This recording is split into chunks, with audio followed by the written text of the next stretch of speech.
السلام عليكم ورحمة الله.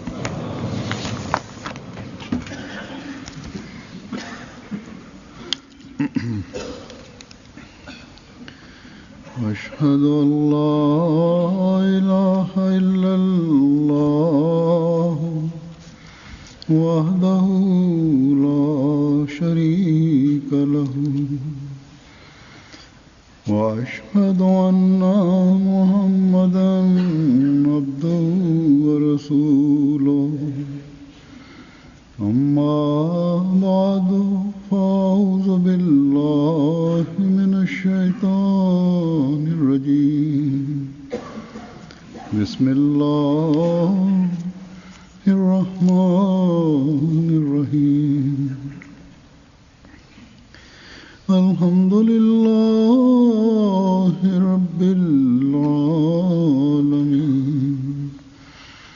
الرحمن الرحيم مالك يوم الدين إياك نعبد وإياك نستعين اهدنا الصراط المستقيم صراط الذين أنعمت عليهم غير المغضوب عليهم ولا الضالين لن تنالوا البر حتى تنفقوا مما تحبون وما تنفقوا من شيء فإن الله به عليم.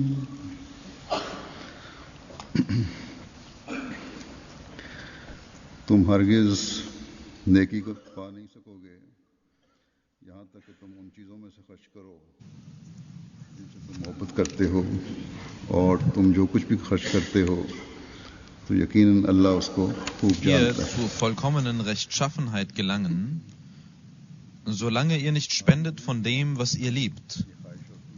Und was immer ihr spendet, wahrlich, Allah weiß es wohl. Jeder gläubige Mensch hat den Wunsch, dass er durch die Praktizierung von Rechtschaffenheit das Wohlgefallen Allahs erlangt.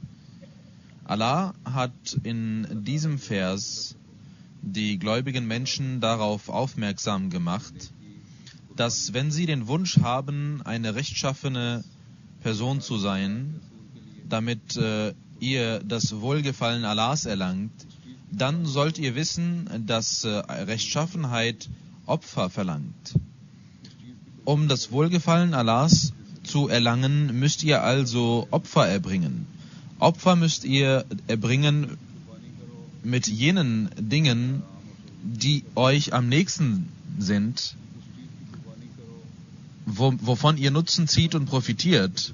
Das sollt ihr opfern. Ihr sollt das opfern, was euch Ruhe und Luxus gibt.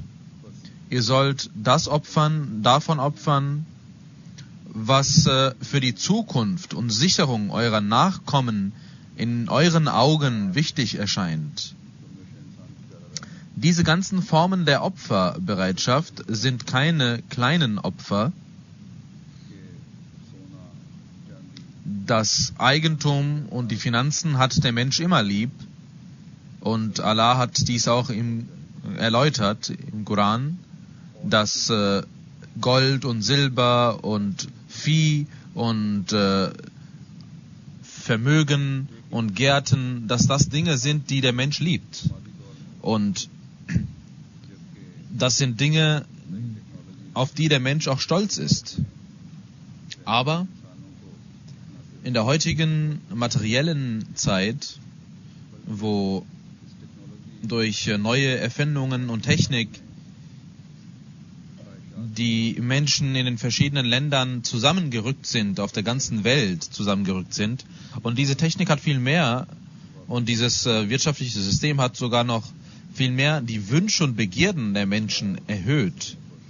Unabhängig davon, ob jemand sehr viel Geld besitzt oder nicht, sehen wir, dass die Menschen Begierden und Wünsche haben und das Geld lieben und dafür bis auf den Höhepunkt versuchen, Unternehmungen zu machen, damit sie von dem Luxus profitieren können und von allen Dingen, die ihnen Ruhe und Luxus geben, profitieren können, die auf der Welt, irgendwo auf irgendeinem Land in der Welt vorhanden sind.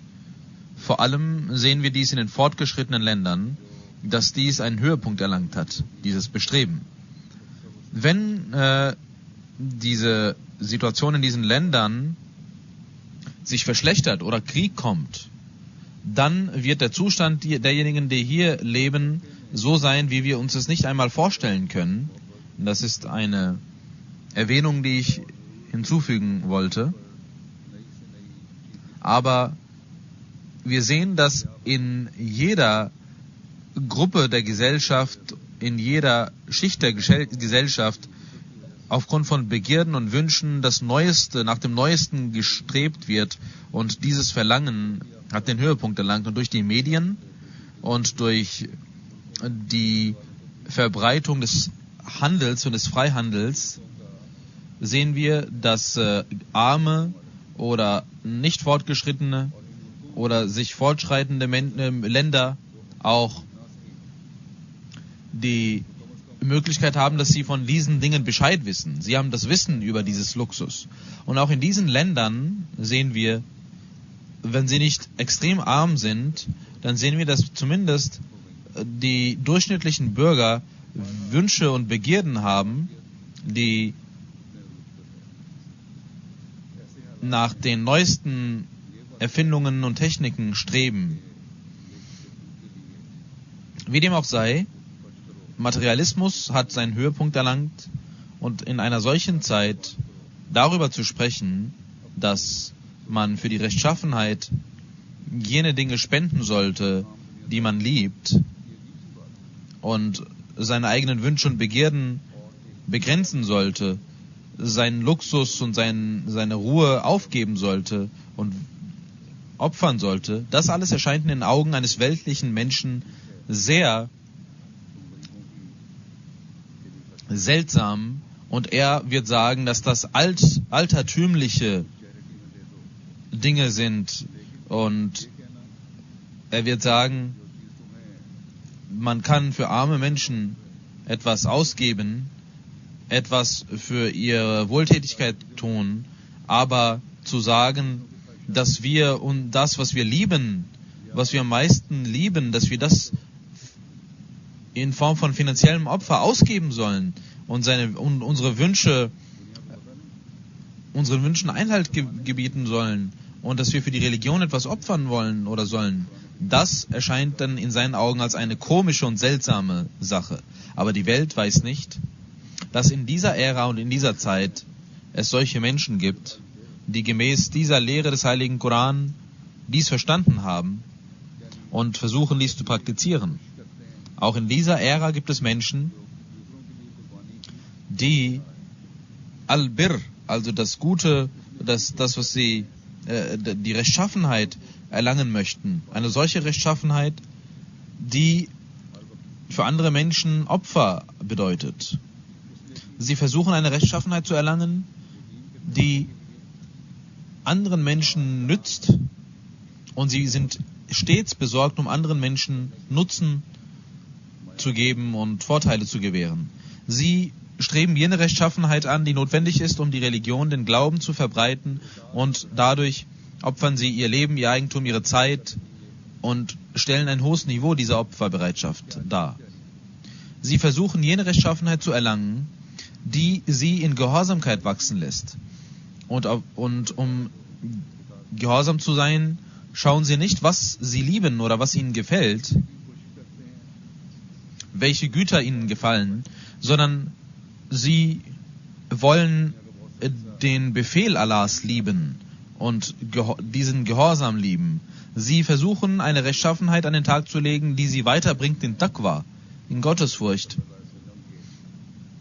Ein Großteil der Welt weiß nicht, wer diese Menschen sind. Das sind jene Menschen, die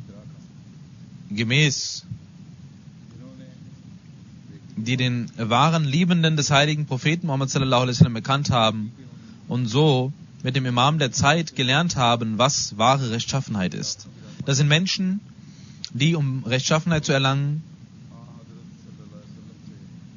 solche Minarette, Leuchttürmen gefolgt sind, die sie zu rechten Wegen führen, die sie zu den Wegen führen, die von dem Segen des heiligen Propheten sallallahu alaihi wasallam stammen. Denn seine Opferbereitschaft war seltsam.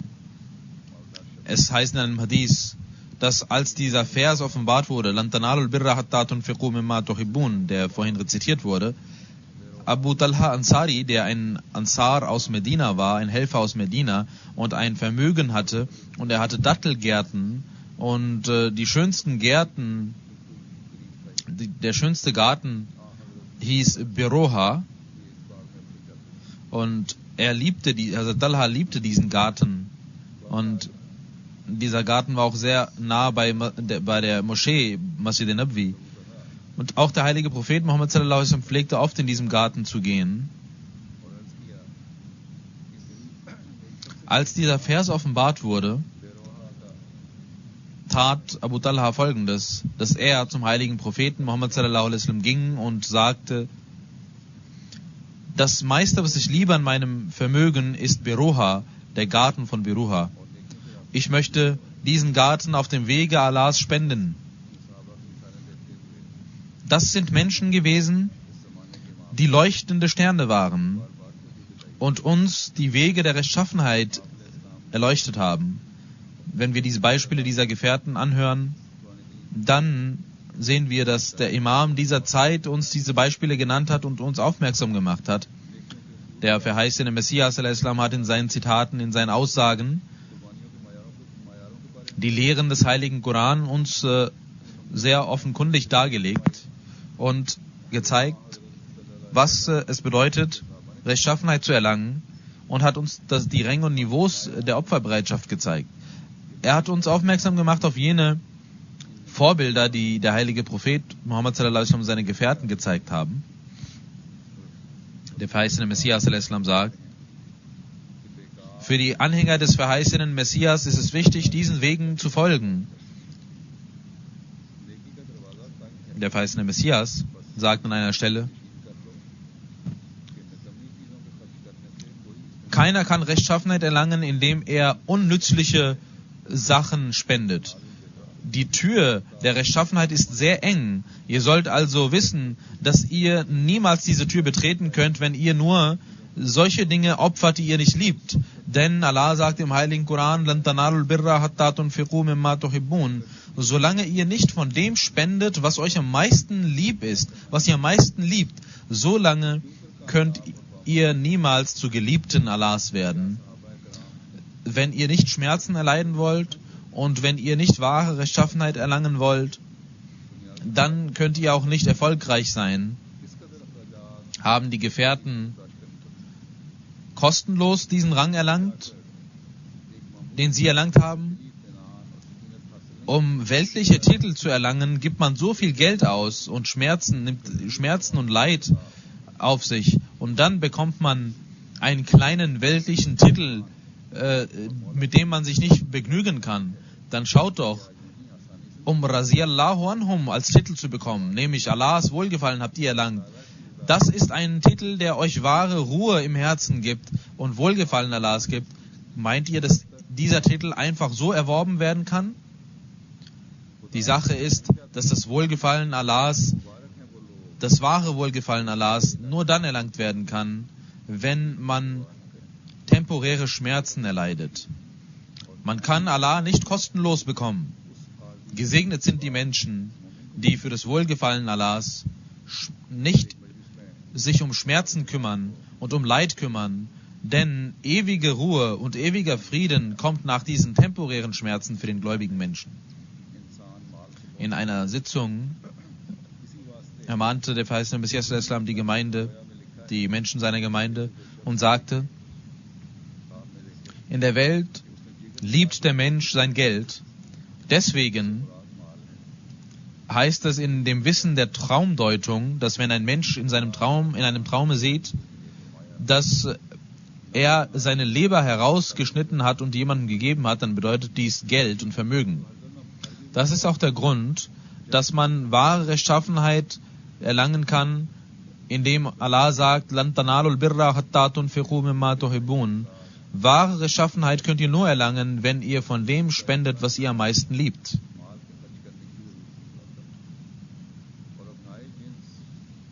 Denn für die Schöpfung Allahs Mitleid zu haben, bedeutet zu einem großen Teil, dass man spendet, dass man finanzielle Opfer erbringt. Und um Mitleid mit der Schöpfung Allahs und mit den Menschen zu haben, ist eine Sache, welche der zweite Teil des Glaubens darstellt. Ohne diesen kann der Glaube nicht vollkommen sein, solange der Mensch nicht opferbereit ist und kann er nicht anderen Nutzen bringen. Um anderen Nutzen zu bringen, muss er opferbereit sein. Um Mitleid zu haben, ist Opferbereitschaft eine wichtige Notwendigkeit. Und in diesem Vers, "Lan tanalul birra hatta tunfiqu mimma tuhibbun", hat Allah genau diese Opferbereitschaft gelehrt und uns darauf aufmerksam gemacht. Die Spenden, der Weiße Messias sagt weiter, das Spenden auf dem Wege Allahs ist also eine Segnung für den Menschen und das ist ein Maßstab seiner Rechtschaffenheit. Abu Bakr radiallahu ta'ala anhu, in seinem Leben war der Rang des Waqf und der Opferbereitschaft so, dass der heilige Prophet Muhammad sallallahu alaihi wasallam einmal aufrief und er sein ganzes Haus und sein ganzes Vermögen darlegte. Der verheißene Messias sallallahu alaihi wasallam hat eine Jamaat ins Leben gerufen, die diesen Dingen nicht nur zuhören soll und nur zuhört und weiter nichts macht, sondern nachdem man diese Dinge gehört hat, müssen die Opfer dann auch erbracht werden, das Niveau der Opferbereitschaft muss steigen. Der verheißene Messias der Islam selbst hat in vielen Sitzungen dies erläutert. An einem Ort sagte der verheißene Messias der Islam über die Opfer der Jamaat und sagt, ich sehe, dass es hunderte Menschen in unserer Jamaat gibt, die nicht einmal vollkommene Kleidung haben. Sie haben nur ein Tuch oder eine Hose. Und ich sehe, dass sie kein Vermögen haben. Aber sie haben eine große Aufrichtigkeit und eine große Absicht. Und aufgrund ihrer Liebe und Treue gibt es einen seltsamen Rang, den sie erlangt haben. Dann sagt der verheißene Messias des Islam, der ganze Fortschritt, der in unserer Jamaat kommt, kann man nicht vergleichen mit irgendeinem anderen Fortschritt. Jene, die von seinem Segen profitierten, haben diesen Rang erlangt und haben die Urkunde seines Wohlgefallens erlangt. Aber ist diese Aufrichtigkeit und Treue, soll diese aufhören mit der Zeit? Sicherlich nicht. Wie ich gesagt habe, gibt es auch heute solche Menschen in der Jamaat des verheißenen Messias al-Islam, unter den Männern, unter den Frauen und unter den Kindern, die in ihrer Treue und Aufrichtigkeit wachsen. Und nicht nur an einigen besonderen Orten, sondern es gibt tausende solcher Beispiele. Und sie sind in der ganzen Welt verbreitet. Die dieser Lehre, "Lan tanalul birra hatta tunfiqu mimma tuhibbun", die diese Lehre verstanden haben, wahrhaft verstanden haben, die in ihren Opfern voranschreiten. Es gibt solche, die neu sind, und es gibt solche, die alt sind, alte wie neue Ahmadis, die vor kurzem erst die Ahmadiyyat akzeptiert haben. Es gibt sogar solche, die vielleicht vor einigen Monaten die Ahmadiyyat erkannt haben und die ihre Prioritäten vor dem Akzeptieren der Ahmadiyyat lagen sie bei der Weltlichkeit.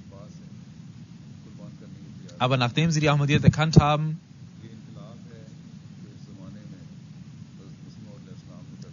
haben sie ihr geliebtes Vermögen und Geld und alles, was sie hatten, waren sie bereit zu opfern für den Glauben. Das ist die Revolution, die in dieser Zeit der verheißene Messias al-Islam gebracht hat.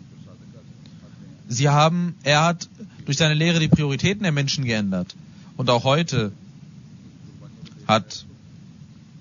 sind die Worte des verheißenen Messias al-Islam genauso, gehen sie Erfüllung auf diese Menschen, dass wir verwundert sind, dass es solche Menschen gibt und die uns mit Verwunderung mit diesem Opfer begegnen lassen. Ich möchte einige Beispiele dieser aufrichtigen Opfer zeigen. Wie der verheißene Messias al-Islam gesagt hat, es gibt Menschen, die nicht einmal vollkommene Kleidung haben, aber in ihrer Aufrichtigkeit so sehr gewachsen sind.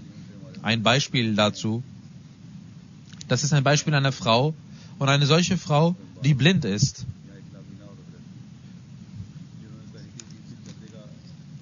Mubaligh Silsila aus Sierra Leone schreibt, dass es hier eine Jamaat gibt, Tumbaho, wo eine blinde Frau lebt. Und sie hat 2000 Leon versprochen für Tahrik al-Jadid. Und als man zu ihr ging, sagte sie, ich war sehr besorgt für meine Gender, aber da ich blind bin, verdiene ich nicht so viel, dass ich Gender zahlen kann. 2000 Leon waren sehr schwierig für mich. Aber sie sagte, ich habe es versprochen und ich werde dies auch geben. Sie nahm sich vor, dass sie Schulden aufnimmt von einer Nicht-Ahmadi-Schwester, aber sie sagte, nein, du bist blind und ich weiß nicht, ob du das mir zurückzahlen kannst. Daraufhin war diese blinde Frau sehr besorgt und sagte, als der Sekretär Mal zu ihr kam, kommen Sie nach kurzer Zeit zu mir wieder zurück. Und sie war wieder beschäftigt, und in dieser Zeit kam ein fremder Mensch in dem Dorf und ging an ihr vorbei. Und sie war draußen und sie rief diesen Menschen und sagte, ich habe ein Tuch. Willst du es mir abkaufen für 2000 Leon? Dieses Tuch war sehr viel mehr wert, 10.000 bis 15.000 Leon, und er fragte, warum willst du das so günstig verkaufen? Darauf sagte sie, ich möchte Tahrik al-Jadid zahlen und ich habe kein Geld. Der Fremde kaufte dieses Tuch und gab ihr 2000 Leon. Und dann sagte er, nehmen Sie dieses Tuch von mir wieder zurück, ich schenke es Ihnen. Und er war auch ein sehr aufrichtiger Mensch. Schauen Sie, wie diese ungebildete, blinde Frau diese Aufrichtigkeit an den Tag legt. Diese Aufrichtigkeit kommt von Allah. Es gibt auch andere Ereignisse, die ich präsentieren möchte. In Rajasthan, in Indien, schreibt der Mubaligh in Charge, dass es eine Jamaat Bola Bali gibt. Er ging dort zu einem Besuch, und ein Freund, der 65 Jahre alt ist und auch krank ist und auch kein Einkommen hat.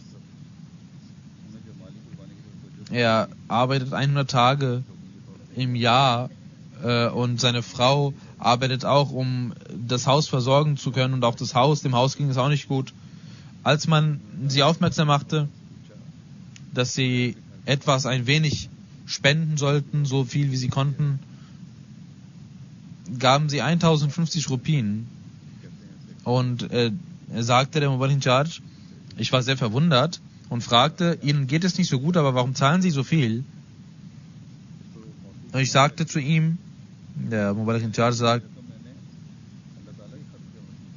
ich sagte zu ihm, behalten Sie etwas von diesem Geld. Und er fing an zu weinen, der Mann, und sagte, dieses Geld habe ich für den Wege Allahs gesammelt und das ist nicht mein Geld. Beten Sie für mich, dass ich gesund werde und noch mehr spenden kann auf Gottes Wegen.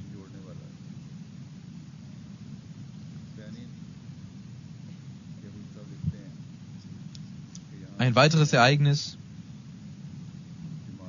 für solche reichen Menschen, auch die sich eine Lehre daraus ziehen sollten, reiche Menschen. In Benin schreibt jemand, dass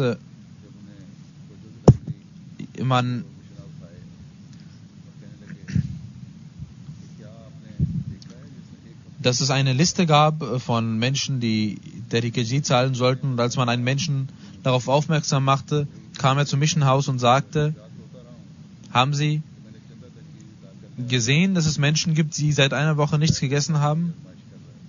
Er sagt, ich bin so arm, dass ich nichts zum Essen bekommen habe und ich habe die ganze Nacht geweint, dass ich Chanda Tariqa-Jadid zahlen möchte. Und Gott prüft mich und ich möchte dieses Geld zahlen. Und er ging ein ganz klein wenig Geld, gab er und sagte, ich habe nicht mehr als das. Und auch das hat er sich geliehen gehabt, wahrscheinlich.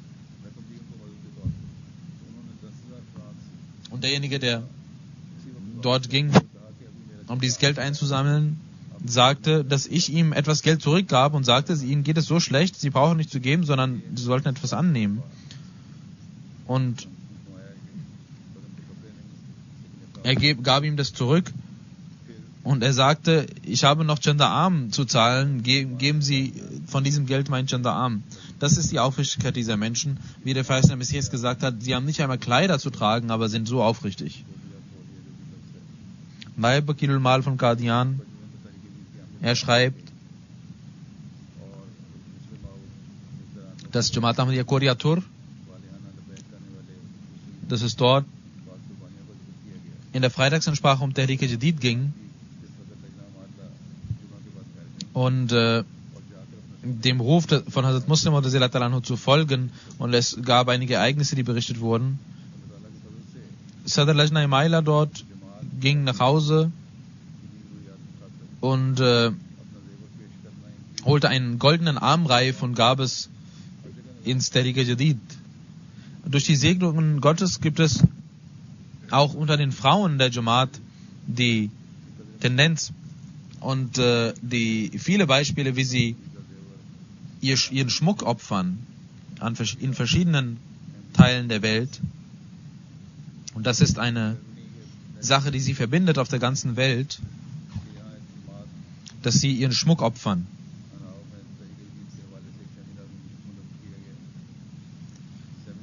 National Secretary Tariqa-Jadid von Deutschland schreibt, dass es eine Jamaat gibt, Hanau, und dort gab es ein Seminar für Tariqa-Jadid.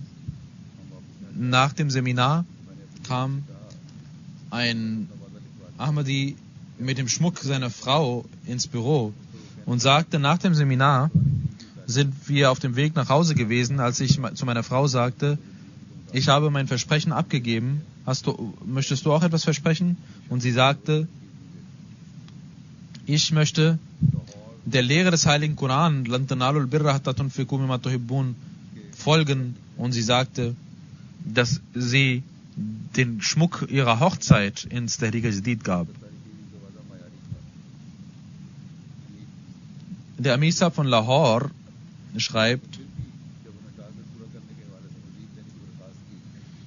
dass eine Frau, eine gut situierte, reiche Frau, auch ein gutes Versprechen im Tariqa-Jadid hatte, aber man kam zu ihr und rief auf, auch noch mehr zu spenden, und sie holte einen Schmuckkasten und sagte, das alles möchte ich auf dem Wege Allahs geben. Und sie holte schwere Armreife heraus und gab sie in Tariqa-Jadid. Schauen Sie, wie eine Frau aus Südindien, verschiedene Stämme, verschiedene Völker, verschiedene Sprachen sprechen sie. Eine aus Punjab, aus Pakistan, die dritte in Deutschland. Aber alle sind sie gleich in dem Geist der Opferbereitschaft und in dem Geist des Denkens. Das ist die Einheit in der Opferbereitschaft. Und das sind die Ränge, die der verheißene Messias al-Islam in der Jamaat geschaffen hat. Das sind die Segnungen Gottes, die auf die Ahmadis vorherrschen von Allah. Ein aufrichtiger Mensch in Afrika, darüber sagt ein Muballigh von Afrika, dass er in Mali Sigo war. Nach dem Namaz al-Jumma kam Muallim Sahib mit einer Person zu mir und sagte, dass dieser Mensch Bet gemacht hat und den Molvis angehört hat. Und er sagte, ich möchte Chanda zahlen, denn ich habe heute im Radio die Freitagsansprache von Khalifatul Masih über Chanda gehört. Er sagt, dass ich ihm die Segnungen der Spenden erklären wollte und ihm den Vers rezitierte, und er war sehr verwundert und sagte, in der Freitagsansprache wurde auch dieser Vers rezitiert, und ich dachte, ich werde 5000 Sikh spenden, aber Satan ließ in meinem Herzen Argwohn entstehen und ich sagte, 2000 reichen auch aus, aber sie haben mir diesen Vers noch einmal rezitiert und mein Herz ist voller Entschlossenheit, dass dies das göttliche System ist, und ich werde 5000 Sifa zahlen. Und er gab 5000 Sifa. Das sind die Ränge der Naumobayin in der finanziellen Opferbereitschaft. Auch sie wachsen immer weiter voran in dieser Opferbereitschaft. Allah segnet diejenigen, die Opfer bringen, sehr, sehr. Und wie diese Opfer Früchte tragen,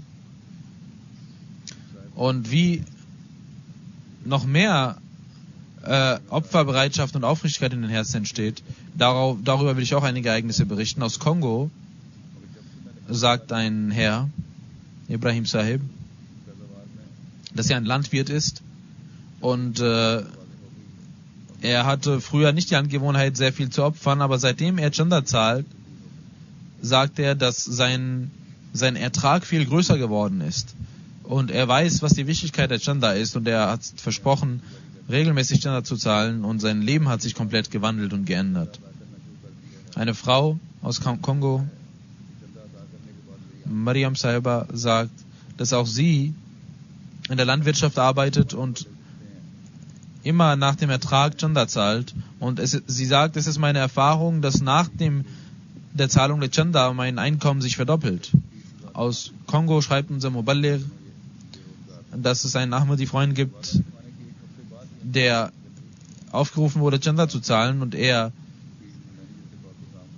gab ein Versprechen von 20.000 Franken für Tehreek Jadeed, obwohl er arbeitslos war.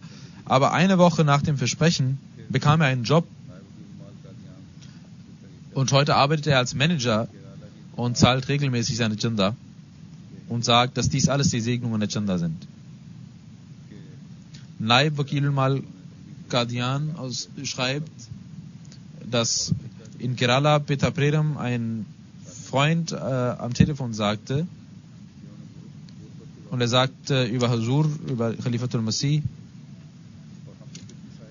dass dass der Kalif der Zeit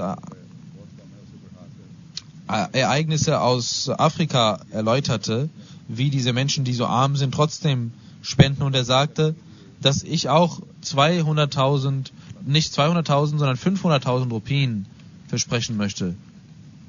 Und er fing an zu weinen, und er sagt, dass er einen Brief an Huzur schrieb.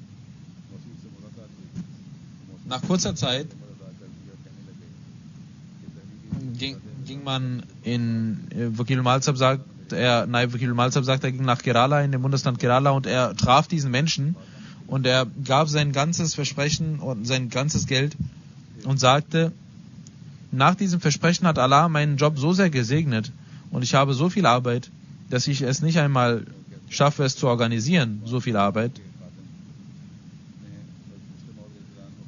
Inspektor Tehreek Jadeed Ibrahim Sahib aus Karnatak sagt, dass ein Khadim von Gulbagga dem Ruf von Hazrat Muslim folgend sein Monatseinkommen in Höhe von 73.000 Rupien für Tehreek Jadeed gab und noch mehr zahlte, nämlich 105.011 Rupien, und als Resultat gab Allah ihm ein Wunder. Er hatte Schulden gehabt, und ein Mensch hatte Schulden bei ihm, und er gab diese nicht zurück, aber einmal kam er zufällig und entschuldigte sich und gab ihm das ganze Geld zurück. Schauen Sie, wie Allah den Glauben der Menschen stärkt durch finanzielle Opferbereitschaft. Auf der ganzen Welt sehen wir Ereignisse aus einem Land, ein Naumobai aus einem Land, Wahidu Bij Sahib, sagt, dass er in Moskau lebt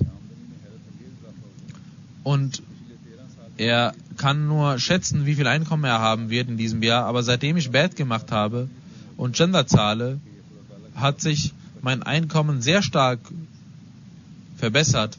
In den letzten 13 Jahren habe ich nicht so viel verdient wie in diesem einen Jahr und ich bin vollständig überzeugt, dass dies die Segnungen der Spenden auf dem Wege Allahs sind. Aus Burkina Faso, Kaya-Region, sagt der Muballigh, dass eine Person aus einem Dorf zu einem Muallim Sahib ging und sagte, dass er den Wunsch hat, Hajj zu machen, aber noch nicht die Mittel besitzt. Und Muallim Sahib sagte, zahlen Sie regelmäßig Ihre Chanda, Allah wird Ihre Verhältnisse segnen und Ihnen auch die Kraft geben, zum Hajj zu gehen. Und er fing an, seine Chanda regelmäßig zu zahlen. Nach kurzer Zeit kam er zurück und sagte, dass Allah seinen Wunsch erfüllt hat und ihm die Möglichkeit gegeben hat, Hajj zu machen. Und er sagte, dass dies alles die Segnungen der Chanda sind.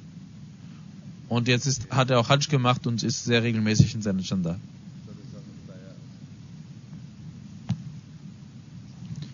Eine Jamaat in Burkina Faso.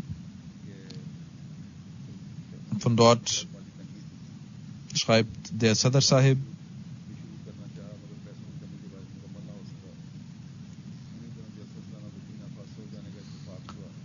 dass eine Person sehr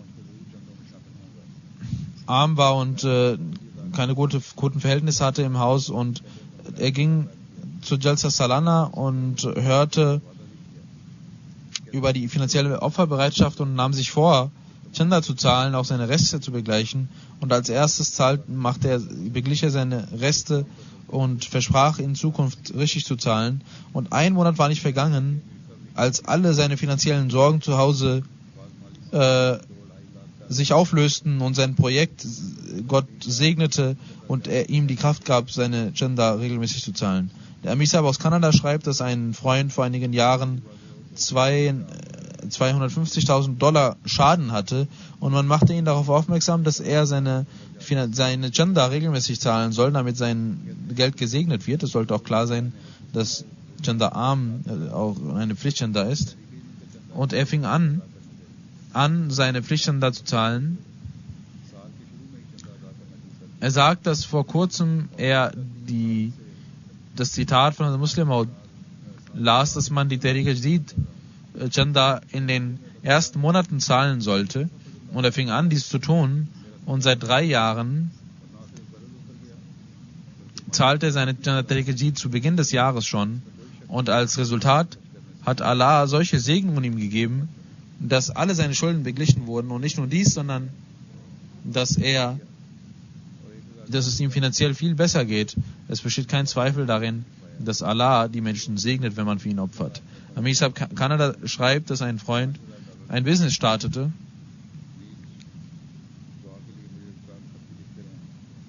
und $1.000 für Tehrik-e-Jadid versprach, und man rief ihn auf, 500.000 zu versprechen. Er schrieb mir auch Briefe für Gebete, dass möge Allah ihm die Kraft geben, sein Versprechen zu erfüllen. Als der Sektimal zu Ende des Jahres zu ihm kam, sagte er, dass Allah sein Geschäft so sehr gesegnet hat und er die Kraft hat, in diesem Jahr 5.000 zu spenden, statt im nächsten Jahr. Und er wird versuchen, nächstes Jahr noch mehr zu zahlen. Amir Sahib aus den USA schreibt, dass ein Freund von Seattle sagt, dass im Jahre 1984 seine Geschäfte verbrannt wurden in Pakistan, und Allah, immer wenn in den Geschäften Schaden zugefügt wurde, Allah noch mehr gab und noch mehr segnete. Und in diesem Jahr hat er $100.000 versprochen, und durch die Segnungen Gottes sind die Geschäfte so sehr gewachsen, wie man es sich nicht vorstellen konnte. Ein Mitglied aus Chicago kam mit einem Scheck und dort stand $38.405 drauf, und man fragte ihn, warum er diesen speziellen Betrag hineingeschrieben hat, sagte er, das ist mein Kontostand und ich möchte meinen gesamten Kontostand spenden. Es gibt auch solche Menschen auf der Erde, die in dieser materiellen, fortgeschrittenen Welt trotzdem noch Opfer erbringen und alles opfern. Auch die Neukonvertiten wachsen in ihrer Aufrichtigkeit und Treue. Aus einem arabischen Land gibt es einen Bruder, der im November 2011 Bait gemacht hat. Und letztes Jahr hat auch seine Ehefrau Bait gemacht. Als der Sekretär Mal ihn fragte,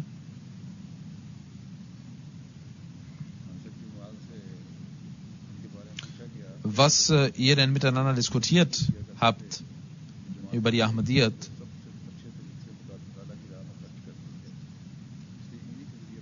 und man fragte den Sekretär Mal, was sie denn diskutiert hatten, und er sagte, dass diese Menschen immer sagten, dass es nur die Jamaat der Ahmadiyya die Jamaat ist, die auf beste Weise auf dem Wege Allahs opfert. Deswegen sollte man nur für diese Jamaat opfern, und durch die Segnung Gottes, die Ehefrau war auch keine Ahmadiyya und sie hat jetzt auch die Jamaat angenommen, und in diesem Jahr haben beide, Mann und Frau, ungefähr 14.000 Pfund für Tehrik-e-Jadid geopfert. Und das ist mehr als irgendein anderes Opfer irgendeiner anderen Familie in dieser Jamaat. Der Amir von London-Region schreibt, dass in einer Jamaat aufgerufen würde, Tehrik-e-Jadid zu zahlen. Eine Familie hatte für den Urlaub etwas angespart und sie gaben alles für Tehrik-e-Jadid und blieben zu Hause. Finanzielle Opferbereitschaft in Männern und Ehefrauen. Es gibt unzählige Ereignisse von Frauen, Männern und Kindern. In dieser Zeit sind die Prioritäten der Welt auf Luxus und auf materielle Güter beschränkt. Aber die Ahmadis sind es, die für das Wohlgefallen Allahs Opfer erbringen. Aus Uganda schreibt ein Muballigh, dass wir ein Mitglied aus Boso darauf aufmerksam machten, für Tehrik-e-Jadid zu zahlen. Und er hatte nichts gehabt, aber er hatte einen Hahn und gab Geld im Wert von diesem Hahn. Er sagte, ich habe kein anderes Geld. Ich muss auch die Schulgebühr meiner Kinder zahlen, das werde ich später tun. Nehmen Sie erst meine Chanda von mir und meiner Familie. National Secretary Tehrik-e-Jadid von den USA schreibt, dass ein 11-jähriges Kind ein Spiel kaufen wollte, und die Kinder möchten unbedingt Videospiele kaufen und sehen nichts anderes als Videospiele. Aber als man diesen Aufruf machte, hatte er $100 gespendet gehabt für dieses Spiel, und er gab dieses Geld für das Tehrik-e-Jadid und erfüllte das Gebot, den Glauben vor der Welt vorzuziehen. Selbst in einem solchen Land wie den USA denken die Kinder so, und dass solche Eltern und solche Kinder sollten dankbar sein, und solche Eltern sollten auch dankbar sein, und die Art und Weise der Dankbarkeit ist, dass wir unsere Gottesdienste und Opfer erhöhen. Aus Uganda schreibt ein Muballigh, dass in unserer Region Nachere ein Tifl das Namaz lernte, und dort leitete er das Gebet und die Freitagsansprache, und Amir Sahib gab ihm etwas Lohn dafür, und er gab das in Tehrik-e-Jadid, und dieser Tifl ging zu einer Janaza, und dort kam die Zeit des Namaz und er machte das Azan, und ein Mensch gab ihm wieder, weil er so glücklich war über seine Stimme, etwas Geld als Lohn, und auch das gab er im Tehrik-e-Jadid. Und auch die Atfal in dieser Jamaat schauten sich diesen Tifl an und sagten, dass wir jetzt arbeiten werden. Das sind arme Menschen, die auch arbeiten müssen. Und 6 Atfal haben in Tehrik-e-Jadid mehr gespendet, als sie versprochen hatten. Auf der ganzen Welt, in jeder Ecke gibt es durch die Segnung Gottes Allahs aufrichtige Menschen, in der Jamaat des verheißenen Messias al-Islam, und Allah schenkt sie der Jamaat des verheißenen Messias al-Islam, die den Geist der Opferbereitschaft verstehen. Möge Allah diesen Geist immer wachsen lassen und mögen wir auch in Taqwa voranschreiten. Ich werde nun das neue Jahr des Tariq-e-Jadid verkünden und auch den Bericht des letzten Jahres vorlegen.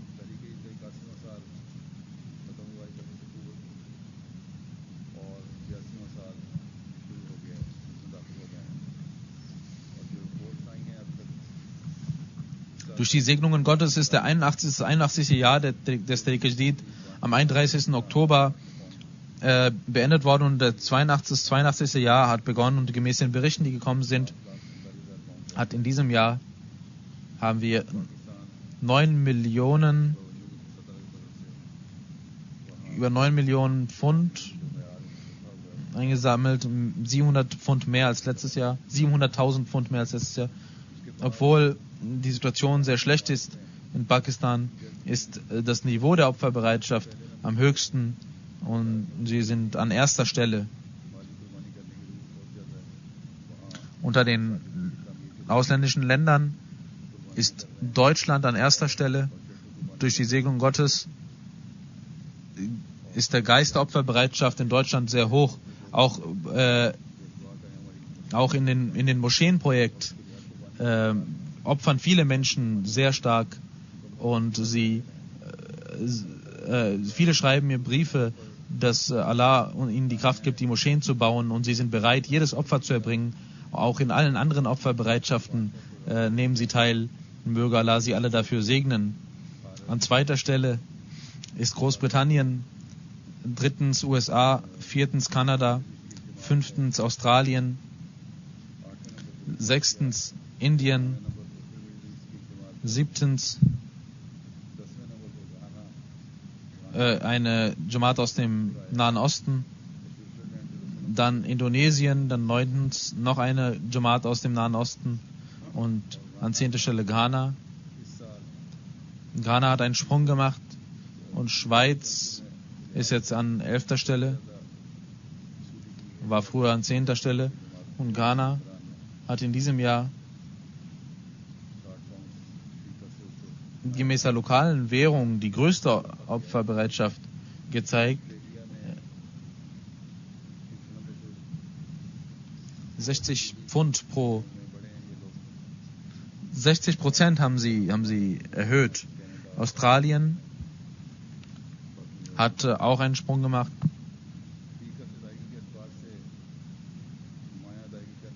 Und dann einige arabische Länder und Kanada.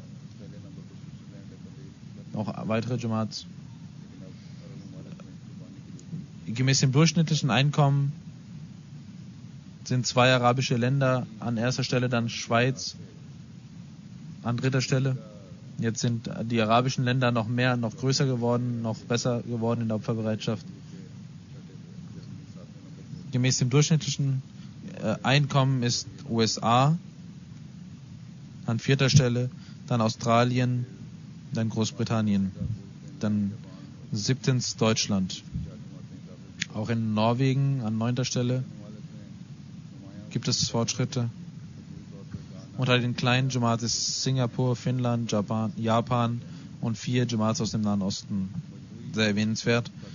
In den afrikanischen Ländern Ghana, Nigeria, Mauritius, Burkina Faso, Tansania, Gambia, Benin.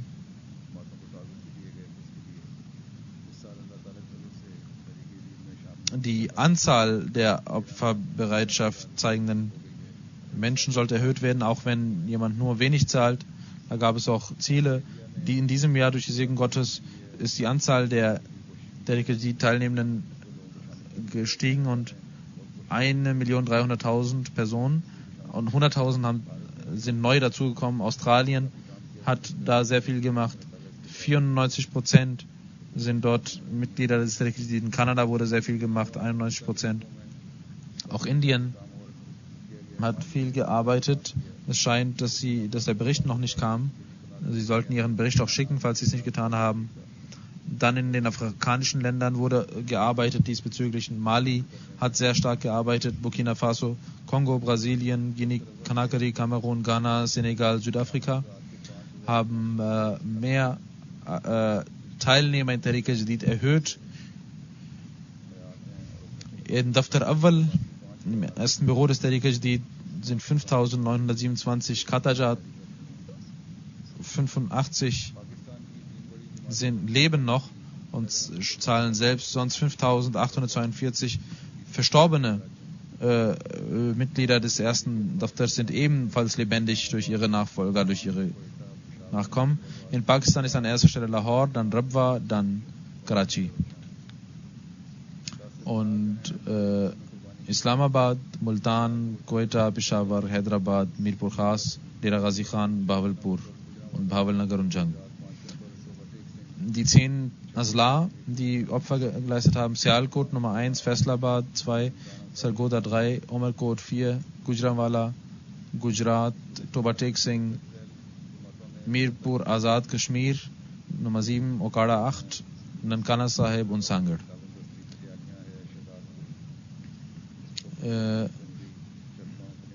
Vor allem im Vergleich zum letzten Jahr die kleinen Jamaats, die einen Sprung gemacht haben: Hyderabad, Ghatalian, Shadadpur, Khokar Gharbi, Kunri, Chakno, Paniar, Sahiwal, Bashirabad State, Anayatpur, Bhatia.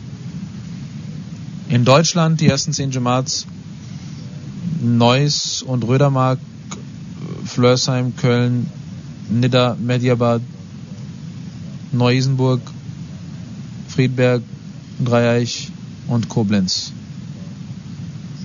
Die 10 Lokalamades: Hamburg, Frankfurt, Groß-Gerau, Darmstadt, Wiesbaden, Mannheim, Mörfelden, Walldorf, Dietzenbach, Riedstadt, Offenbach. In den USA die Jamaat Silicon Valley, Detroit, Los Angeles, Seattle, Central Virginia, York, Harrisburg.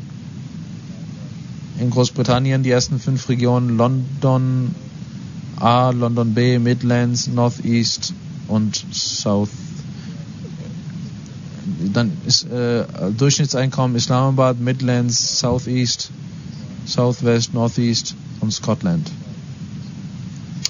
In Deutschland die ersten 10 großen Jamaats: Masjid Fazl Nummer 1, Rains Park, Worcester Park, New Malden, Gillingham, Birmingham South, Wimbledon Park, Bradford und Glasgow. In den kleinen Jamaats Wellington Spa, Roehampton, Span Valley, Coventry, Newcastle.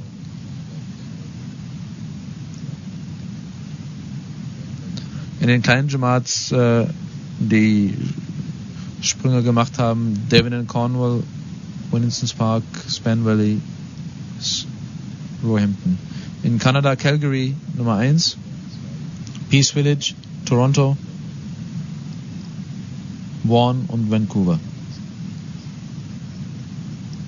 Edmonton, Saskatoon South, Milton, Georgetown, Ottawa West haben besondere Dienste geleistet.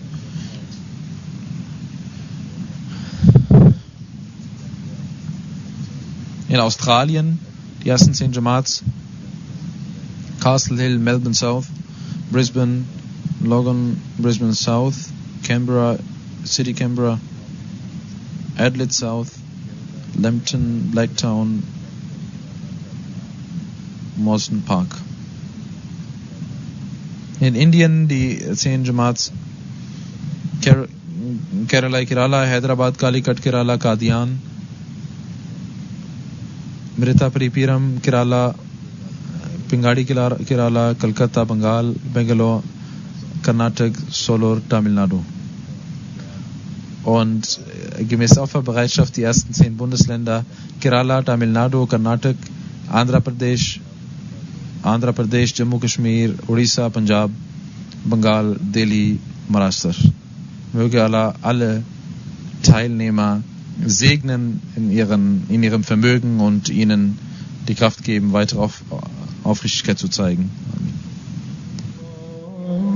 Alhamdulillah, nahmaduhu wa nasta'inuhu wa nastaghfiruhu wa nu'minu bihi wa natawakkalu alayhi ونعوذ بالله من شرور أنفسنا